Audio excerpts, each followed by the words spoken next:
ازيكم عاملين ايه طلبة تانية ابتدائي؟ هنحل مع بعض exercise 25 على درس الماس والميجرنج ماس.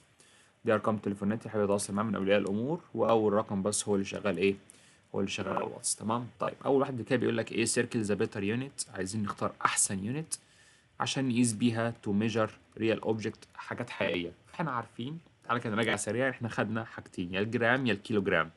الجرام بيقيس حاجات خفيفة قوي وحاجات صغننة جدا، والكيلو جرام بيقيس الحاجات التقيلة والحاجات الضخمة. طب تعالى ناخد مثالين سهلين حاجة زي دول. دي ريشة، انت شايفها ايه؟ دي ريشة. الريشة ايه يا مستر؟ هل الريشة دي تقيلة؟ لا يا مستر، دي الريشة دي ده حتى من اسمها ريشة، ريشة حاجة خفيفة قوي. فده بالايه؟ بالجرامز. طيب ده موتوسيكل بشوفه في الشارع، موتوسيكل. هل الموتوسيكل ده سهل سهل كده ان انا امسكه على ايدي واشيله؟ لا طبعا، ده تقيل قوي. طبعا بالايه؟ بالكيلو جرامز. طيب وهكذا هتكمل الباقي. طب علشان بخاطر برضو لو في حاجات مش عارف تحلها قوي، عشان كده قلت لك لازم تحفظ المنظر ده كويس.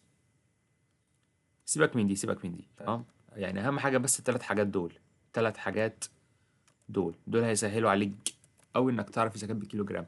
فانت تخلي بالك، يعني انت لو لقيت حاجه خفيفه اقل من كيس السكر، طبعا انت اكيد، يعني انت اكيد جربت شلت كيس سكر قبل كده، فانت اي حاجه هتلاقيها اخف او تقدر تمسكها اسهل من كيس السكر يبقى دي بالجرام. اي حاجه اتقل من كيس السكر تبقى دي بالايه؟ بالكيلو جرام. فده عامه سهل جدا، يعني عشان كده ايه، عشان كده انا قلت لك الريشه اخف من كيس السكر يبقى بالجرام. طب بالنسبه للموتوسيكل، طبعا الموتوسيكل اتقل بكتير من كيس السكر يبقى كده اسمه بالكيلو جرام. وهكذا اي حاجه تقدر تمسكها اسهل من كيس السكر يبقى بالجرام، اي حاجه اصعب من كيس السكر يبقى بايه؟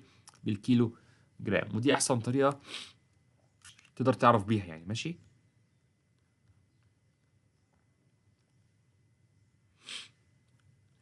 طيب بيقول لك look at each object, circle the better estimation، يعني حاول تشوف ايه احسن. عايزين نعرف ايه احسن estimation، يعني ايه احسن حاجه بالتقريب، يعني من غير فعلا ما اجيب ميزان واوزن، لا انا عايز حاجه كده بالتقريب. قلت لك برضه هنرجع للجدول ده، ده الاساس بتاعنا بتاع كل حاجه.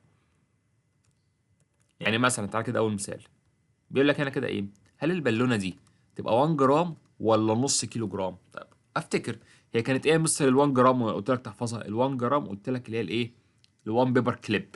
1 بيبر كليب اللي هو الايه، الدبوس ده. طيب هل ممكن تبقى البالونه اكنها تقول لها زي تقول الدبوس؟ ماشي تعال نجرب.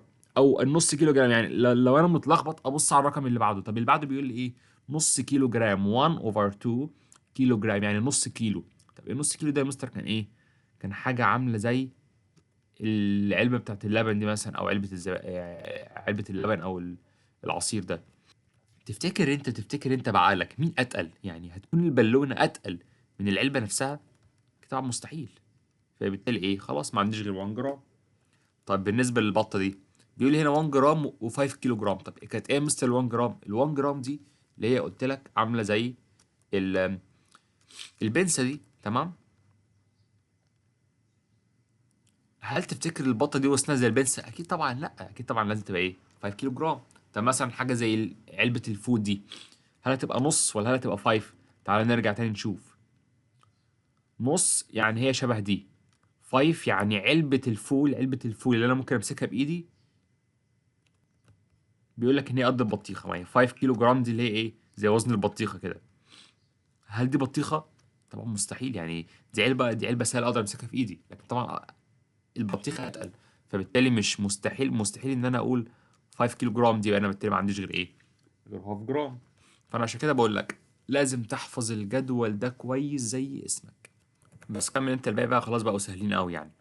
بيقول لك هنا كده ايه estimate 1 جرام 5 كيلو جرام 10 كيلو جرام، يعني بيقول لك حاول اكتب كل واحده فيهم هي عبارة عن ايه. يعني يا ترى تفتكر هل ده اللي 10 كيلو، ولا مثلا ده اللي 10 كيلو وده اللي 10 كيلو؟ يعني بيقول لك ايه، يعني حاول انت كده بمخك كده، هو مديك ثلاث اشكال، حاول انت تقول لي مين فيهم 1 جرام ومين فيهم ينفع يبقى 5 ومين فيهم ينفع يبقى 10. زين الرينج وبعد كده رتبهم من الليست، من الصغير للكبير. ما كده امسك رتبهم من الصغير للكبير. بيقول لك اول واحده هو عملها لك، تعال كده نشوف. طبعا دي احنا اوريدي اصلا حافظينها، دي عباره عن 1 جرام، دي انا اصلا حافظها. والبطيخه كانت من ضمن الاسئله اللي فوق كانت 5 كيلو جرام، خلاص اصلا ده اكزامبل محفوظ يعني. طبعا ما تبقاليش غير ده لازم اكتبه ايه ب 200 كيلو. ما انا خلي بالك انا ما عنديش غير دول، تمام؟ هو بيقول لك اكتب بدول بس. فطبعا ال1 جرام انا حافظها ان هي دي، والبطيخه انا حافظها من فوق اهي اهي. بص اهي اهي، دي بيقول لك ب 1 جرام، البطيخه ب 5 كيلو جرام. كده خلاص ما بقاليش غير 200 كيلو جرام، اللي هو الايه، اللي هو العجله دي. طيب انا ممكن احل معاك اكزامبل تاني. تفتكر انت مين فيهم 1 ومين فيهم 5 ومين فيهم 10؟ طيب هل ممكن تبقى ال1، تعالى كده، انا شايف ان في فراشه كده. تفتكر ان الفراشه دي ممكن تبقى 10 او 5؟ هو خلي بالك، ما هو انا لو حطيتها مثلا ب 5 ولا 10 طبعا مستحيل يعني. ينفع اقول لك ان الفراشه دي وزنها زي وزن بيبي ولا وزن البطيخه؟ طبعا مستحيل. فطبعا دي ايه، مفيش غير ان دي تبقى 1 جرام. طيب هتقولي يا مستر دي صعبه شويه، انا يعني مين فيهم 5 ومين فيهم 10؟ تعالى كده نتخيل ممكن يكون مين فيهم اتقل. تفتكر انت مين فيهم اتقل؟ هل القرد اتقل ولا البطه دي اتقل؟ انت مثلا القرد بيبقى اديك شايف هو عنده الايدين، عنده الرجلين، بيقعد يتنطط ويطلع على شجر وعنده عضلات، يعني تحس ان هو اقرب للانسان. يعني هو حتى بيبقى القرد اقرب شيء انه شكله شبه الانسان. يعني هو بتلاقيه واقف على رجلين وعنده ايدين، فتحس ان هو اقرب حاجة للانسان يعني، وعنده ديل من ورا وعنده حاجات. فتفتكر مين هيبقى اتقل، ده ولا ده؟ طبعا انت البطه، انت كل الحكايه عباره عن شويه ريش، فاحنا لسه قايلين ان الريش خفيف. فتفتكر بقى ان مين اتقل؟ طبعا القرد اتقل. فده اللي هكتب عليه 10 كيلو جرام، وده اللي هكتب عليه ايه، 5 كيلو ايه جرام. طبعا بالترتيب كده طبعا. هو عايز من اللي عايز الليست للجريتست، فده اول واحد، وده تاني واحد، وده ايه، تالت واحد. ماشي. عشان انا عايز الليست اقل واحد ال1 كيلو، ال1 جرام، بعد كده ال5 كيلو جرام دي اكبر، وال10 كيلو جرام دي طبعا ايه، دي اكبر حاجه. ماشي.